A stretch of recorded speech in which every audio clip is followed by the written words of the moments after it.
Hey there! So if you've ever tried to learn Spanish, you've probably hit that same wall we all have, this whole noun-gender thing. Why is a table feminine, but a book is masculine? It feels so random.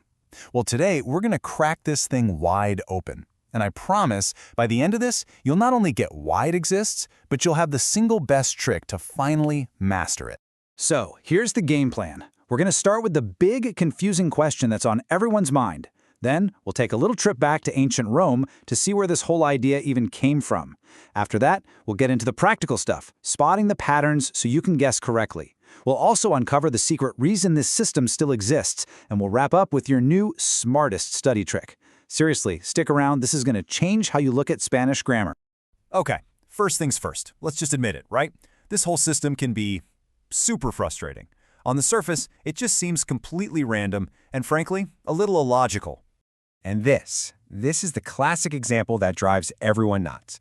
A tie, la corbata, is feminine, but a dress, el vestido, is masculine. How does that work? It makes zero sense if you're thinking about the objects themselves. This one question pretty much sums up all the confusion. So here it is, the single most important thing to get your head around. Grammatical gender has almost nothing to do with male or female, with biological sex. It's not about the real world, it's a rule of grammar. Once you really, truly let that sink in, everything else starts to make a lot more sense. So, if it's not about men and women, then where on earth did it come from? Well, for that, we have to go back in time. See, this isn't a system that someone designed to be logical. It's a system that Spanish just inherited. And here's the story. Spanish, as you know, comes from Latin. But Latin didn't have two genders, it had three. That's right, masculine, feminine, and neuter. And over hundreds of years as Latin slowly turned into Spanish, that neuter category just kind of faded away. Most of those neuter nouns got absorbed into the masculine group. So what we're left with today is basically a two-gender system that's a historical leftover from a much older three-gender system. So this is the big aha moment. We have to stop calling it gender in our heads. A better way to think about it is as a noun type or just a category. It's like every noun in Spanish has to be sorted into one of two boxes. Let's call them box M and box F, just because the rules of the language say so. That's it. It's just a sorting system. And this right here is the proof. The gender belongs to the word, not the thing it's describing. The word corbata is feminine. The word vestido is masculine. And my absolute favorite example is la persona. The word person is always feminine, even if you're talking about your grandpa. It's all about the word. All right, so now we know the why. Let's get down to the practical stuff that's actually going to help you speak. Because even though it can feel random, it's not total chaos. There are some really strong patterns that can help you make a pretty good guess, most of the time. Here are the big ones. Think of this as your cheat sheet.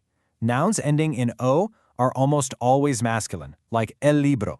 And nouns ending in A are usually feminine, like la casa. That's your number one rule. But there are other great clues too. Words ending in sion or dad are pretty reliably feminine, and things like days of the week, rivers, and mountains, they tend to be masculine. Now, these aren't 100% perfect, but they'll get you a long way. Of course, you know there are going to be exceptions. A big one to watch out for is words that end in ma but come from Greek. They're tricky because they look feminine, but they're actually masculine, like el problema. Then you have words like turista that can be el or la depending on who you're talking about. And sometimes the gender even changes the meaning of the word entirely. You just pick these up as you go. Okay, so you might be thinking, great, it's a historical accident with a bunch of patterns and exceptions, but why do we still have to deal with it? What is its job in modern Spanish? This sentence shows you exactly why. Just look at how the adjectives match the nouns. La casa is feminine, so the adjective is grande. El jardín is masculine, so it gets pequeño. El río, masculine, gets ancho. See that? The gender system creates these little links between words, so you always know which adjective is describing which noun.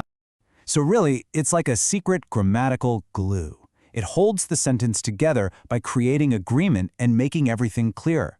In a really simple sentence, it might not seem that important, but when sentences get long and complicated, this system is what keeps it all from becoming a big, confusing mess. All right, we've gone through the history, the patterns, and the purpose. Now for the most important part of all, the one simple, powerful strategy you can use to learn these genders without tearing your hair out. This is it. The whole trick. I'm serious. From this day forward, you never, ever learn a Spanish noun by itself. Don't just learn that libro means book. From now on, you will only learn el libro. The article, the el or la, is not extra. It's part of the word's identity. You need to make this your new habit. It's that simple. Every single time you write down a new word, see one in an app, read one in a book, you learn it with its article. La mesa, el problema, la ciudad. When you do this, you're building the right connection in your brain right from the start. And after a while, you won't even have to think about it. The wrong one will just sound wrong. It becomes automatic. So there you have it. Spanish noun gender isn't some crazy, illogical rule meant to make your life difficult. It's a story.